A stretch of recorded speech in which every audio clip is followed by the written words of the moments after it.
End of August 2024. I'm checking the quality of the brood. I haven't done any checks for a long time, but here you can see like a little bit of problems here, or maybe it's not a problem, but some cells are open, like this cell, for example, and other cells, like they're open. And I think the reason for that is that it's a hygienic behavior.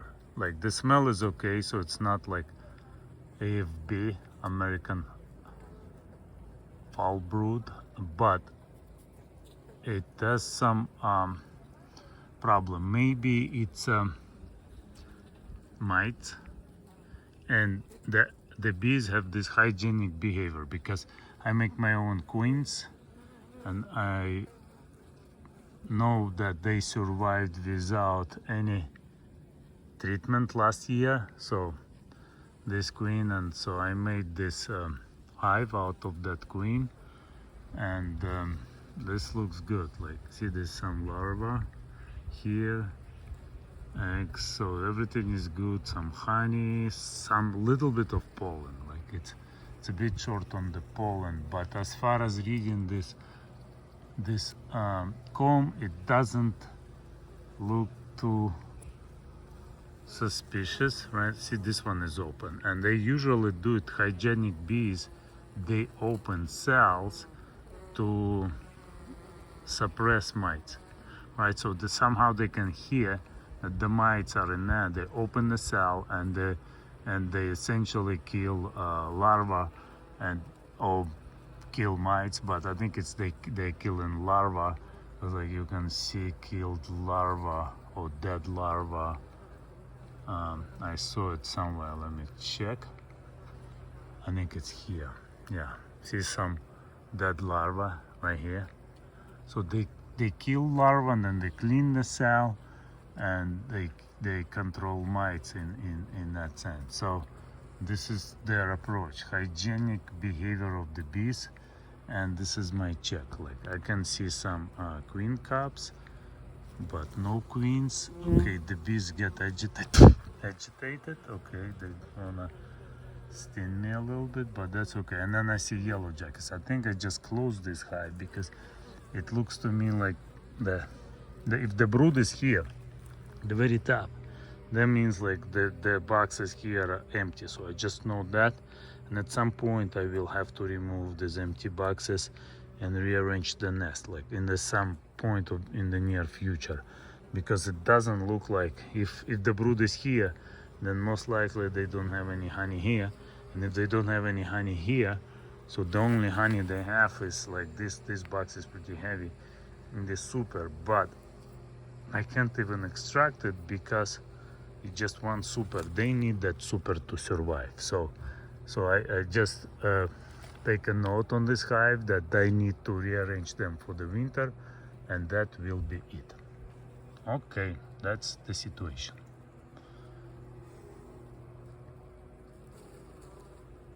Thanks for watching. Here's another hive which is in a bit better situation. I just checked it. See, they have some honey, and now this top box here, which is essentially look at that. So this is shallow, then deep, and two medium ones. So this medium one has some honey, and it has pollen. So based on this frame, I can tell that right below it is a brood. So I don't want to open it too much because I don't want to disturb the brood. But I think like these frames, I can see they're full of honey. This should be enough supply for them to survive the winter. They have honey, they have pollen, so that basically will be their setup for the winter. I don't think I will be doing anything to this hive because I want to destroy their nest, but I will leave it as is. Now I will put the inner board, right? I have inner board on top of this box, and then I will put these honey boxes on top of it so that the bees will be able to access it and protect it. And then when I have time, I will remove just those 2 boxes and extract some honey. Not much, but it should be enough for me for the season until the next year, which is nice. So 1 hive is good. I have some honey in this hive and it looks healthy based on the behavior of the bees. Like I see worker bees, they're actively working on the hive.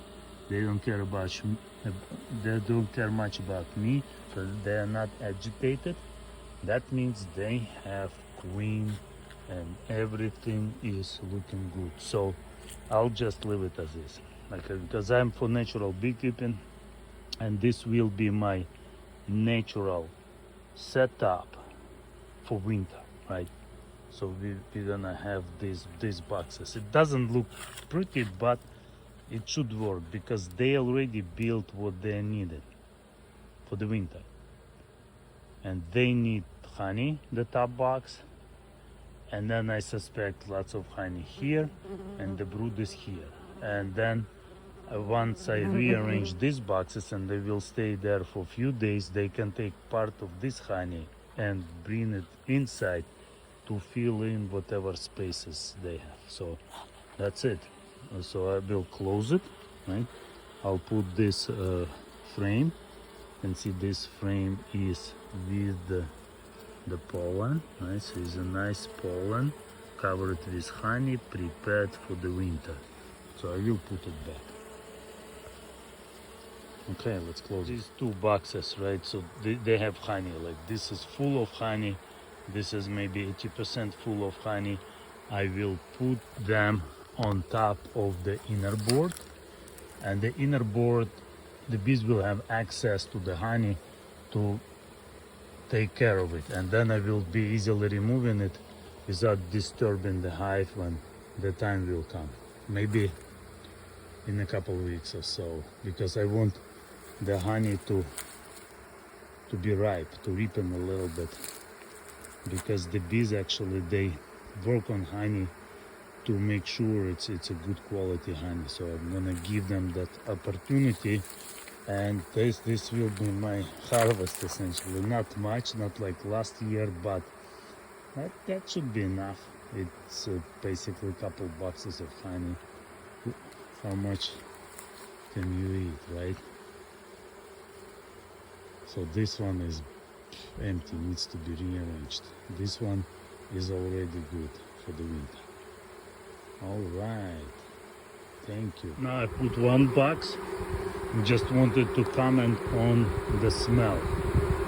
See, hear the noise? And the smell is coming from nostril glands of the bees.